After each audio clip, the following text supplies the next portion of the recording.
Hello, my name is Maria. I'd like to share some of my family story with you. Don and I were high school sweethearts. We've been married 58 years now. We have 3 children, 7 grandchildren, and 1 great-grandchild. We're both college graduates. He's a retired engineer, and I was a high school science teacher. I'd like to tell you about 2 hospitalizations that we have gone through. The first time, my husband was seriously ill. He had an episode on the tennis court. Of course, he finished the tennis game and then came home. Following that, there was a trip to the ER where we found out in a very short time that he had indeed had a heart attack. Testing showed that his heart was quite seriously damaged and that he needed quadruple bypass open heart surgery. I was given very little information except that I was told to take him home and keep him quiet for 1 week because of medication already administered in the ER.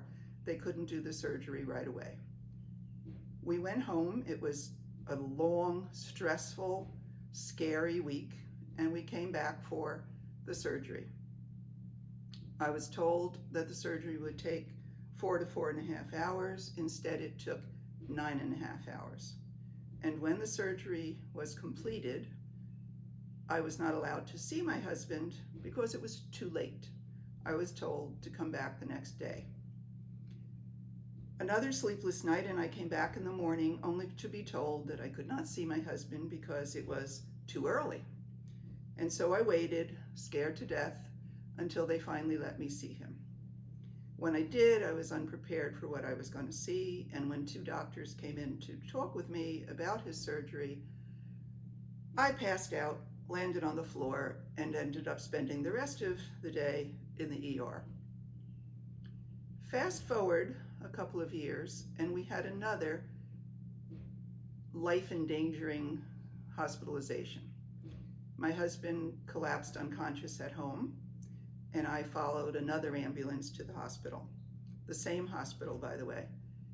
But this time, they had instituted a care partnership program. As soon as my husband was registered, I was given a badge and a wristband that said I was a care partner. I was given a phone number that I was told I could use at any time, day or night, to call to find out what his condition was. I was allowed open access to him. I could come at any hour, day or night. I could stay as long as I wanted. I could spend the night, which I did the first couple of nights. After the second night, a nurse asked me if I'd like to take a shower and gave me a set of scrubs so that I could have some clean clothes on. Being a care partner was, I think, very good for both my husband and me, because everything was explained to me, every treatment that they were doing, I was there. I was helpful to the nurses, actually, because my husband wouldn't cooperate. He was very ill. He wouldn't cooperate in the treatments or in taking his meds unless I was there and said it was okay. I worked with the physical therapists who taught me how to get him in and out of bed safely, both safely for him and safely for my back.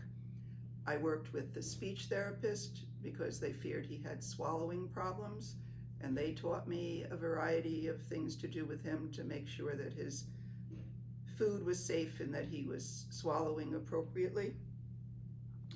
I worked with a social worker who spoke with me at the beginning of the hospitalization and at the end of the hospitalization to assess our needs at home and to give me advice on how I could get home care if I needed it, and also what to watch out for. When I finally left the hospital, I was sent home with a kit. The kit contained an iPad, a scale, an oxygen monitor for his finger, a thermometer, and a wrist blood pressure cuff. I was told how to use these things, and I was to use the iPad to send information back to somebody at the hospital, who would therefore be monitoring our situation and giving me advice about whether I should bring him back to the hospital and how he was doing. He did in fact have double pneumonia with fluid on the outside of his lungs. I don't think I remembered to tell you that earlier. Having the relationship as a care partner helped in the hospital, furthermore helped at home. And I'm happy to share this experience with you in hope that our experience may help some other families. Don and Maria are still high school sweethearts, and we're going forward. Thank you for listening.